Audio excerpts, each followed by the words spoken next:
अल्लाह अकबर, अल्लाह अकबर, अल्लाह अकबर। बैठो, पैर लंबा करो।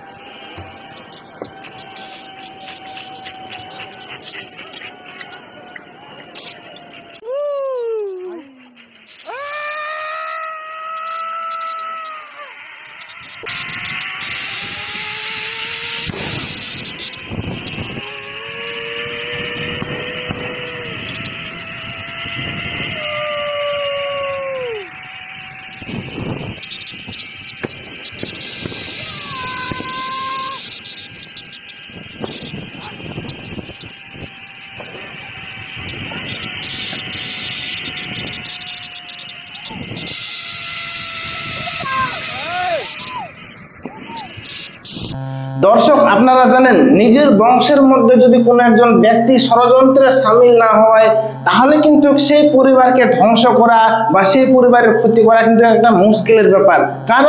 কারণ ভিতরে তথ্য ফাঁস হওয়ার পরেই যে ষড়যন্ত্রকারী সে হিসাব কষে সেই বাড়িতে আক্রমণ চালায়। ঠিক একইভাবে আপনারা জানেন কিছুদিন আগে ঘটে যাওয়া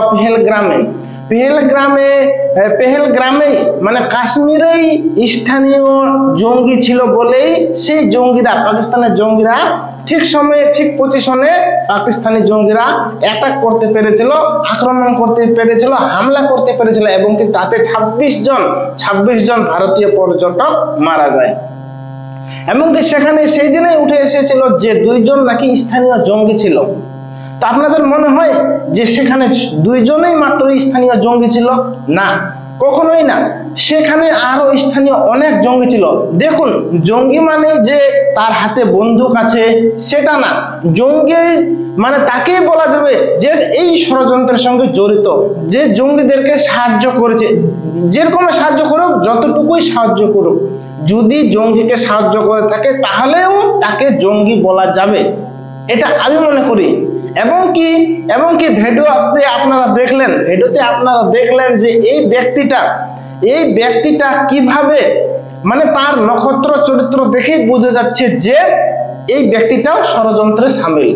কারণ যখনই গুলির আওয়াজ, রাইফেলের আওয়াজ বার হতে থাকে এবং কি ফাটাস ফাটিস ইত্যাদি এগুলো শব্দ করতে থাকে, তখনই এই ব্যক্তিটা কি করলেন, সেখানকার স্থানীয় তিনি তখন বলছেন আল্লাহ আকবর, আল্লাহ আকবর।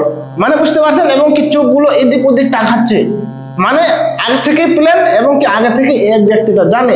যদি আগে থেকে না জানতো তাহলে যখনই রাইফেলের আওয়াজ শুনতো তখন আল্লাহ আকবর না করে দৌড়ে পালাতো, কিংবা আল্লাহ আকবর করে দৌড়ে পালাতো কোনো সেফ জোনে লুকানোর জন্য চলে যেত। কিন্তু সেই ব্যক্তিটা যায়নি, স্ট্রংলি সেখানে ছিল, জাস্ট তোমাকে আল্লাহ আকবর বলেছিল। এবং কি তার চোখগুলো দেখেই বোঝা যাচ্ছে। আর যে ব্যক্তিটা সেই দড়ি থেকে ঝুলে নামছে উঁচু জায়গা থেকে, তিনি ছিলেন গুজরাটের বাসিন্দা, তিনিও পর্যটক, গুজরাটের বাসিন্দা। তিনি ক্যামেরা করতে করতে নিচে যাচ্ছিলেন, আর কি ঝুলে নিচে যাচ্ছিলেন। তিনি কিন্তু বুঝতে পারছেন না, কারণ তার আইডিয়া নেই। গুজরাটের বাসিন্দা, ওনার কিন্তু আইডিয়া নেই যে এটা কিসের আওয়াজ, গুলির আওয়াজ না অন্য আওয়াজ। তিনি আপন মনে চলে যাচ্ছেন।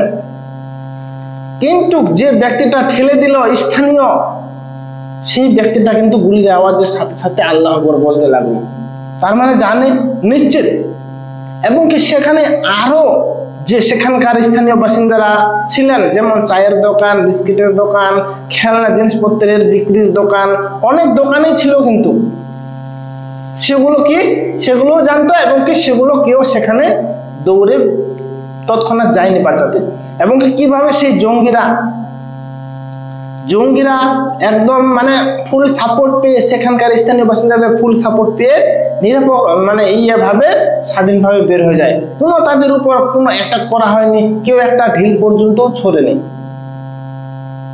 তাহলে দেখুন দর্শক, কিভাবে সেখানকার স্থানীয় বাসিন্দাদের ষড়যন্ত্র করে জঙ্গিদের সঙ্গে মিলে এই 26 জন পর্যটকের প্রাণ নিল।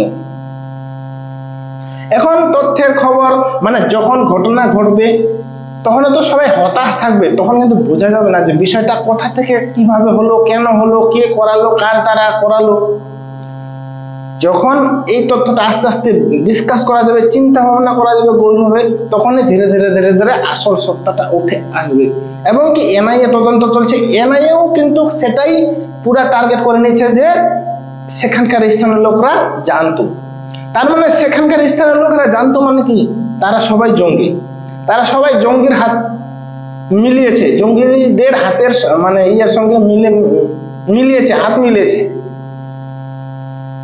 ফলে কাশ্মীরে এরকম অনেক জঙ্গি আছে, অনেক জঙ্গি আছে, জঙ্গিদেরকে সাহায্য করার মতো অনেক জঙ্গি আছে। কিছু কিছু আছে, কিছু কিছু আছে ভালো আছে, নিরীহ আছে, শান্তশিষ্ট আছে, সততার পথে চলে। আরো যে প্রাণ নেবে সেরকম তাদের মনস্ক নেই। কিন্তু কিছু কিছু এরকম আছে মুসলিম বা এরকম ব্যক্তি আছে যে মানুষের প্রাণ যায় যাক, অন্যের প্রাণ যায় যাক, তার কোনো সমস্যা নেই।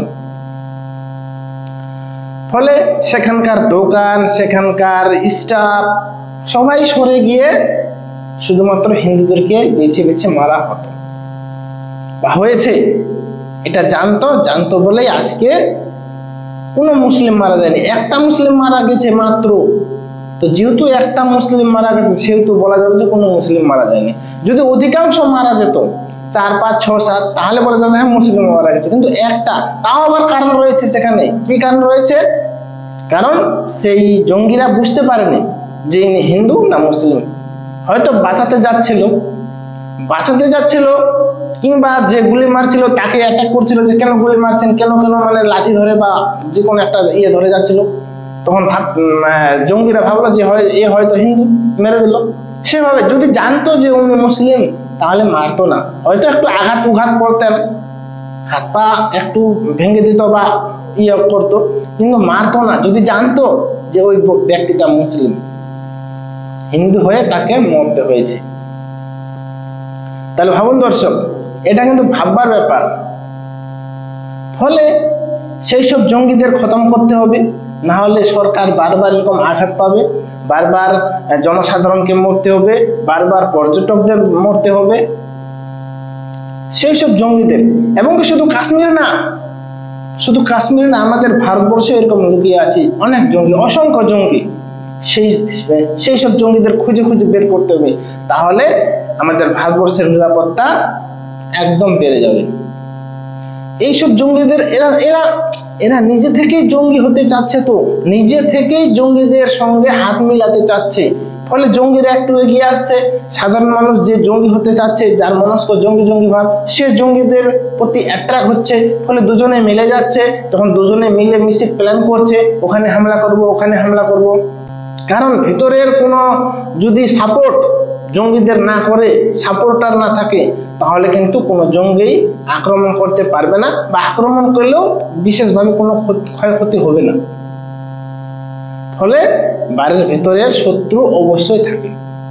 তো দর্শক, আপনাদেরও হয়তো পরিষ্কার বুঝতে পেরেছেন যে সত্যি স্থানীয়দের সাপোর্ট ছিল, স্থানীয়রা জানতো বলেই যারা জঙ্গিরা তারা হামলা করতে সুযোগ পেয়েছিল, তাদের উপর কোনো অ্যাটাক হয়নি।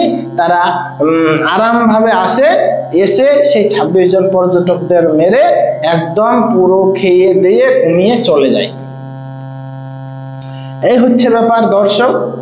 তো আশা করছি আমাদের সরকার, ভারতবর্ষ সরকার সেই সব ভেতরের জঙ্গিদেরকেও খুঁজে বার করবে এবং কি উচিত শিক্ষা দেবে। দর্শক, আশা করি ভিডিওটা বুঝতে পেরেছেন, ভালো লেগেছে। যদি ভালো লাগে তাহলে like, comment, share and subscribe অবশ্যই করুন। ঠিক আছে দর্শক, দেখা হচ্ছে পরে ভিডিওতে। ততক্ষণ ভালো থাকবেন, সুস্থ থাকবেন। ধন্যবাদ।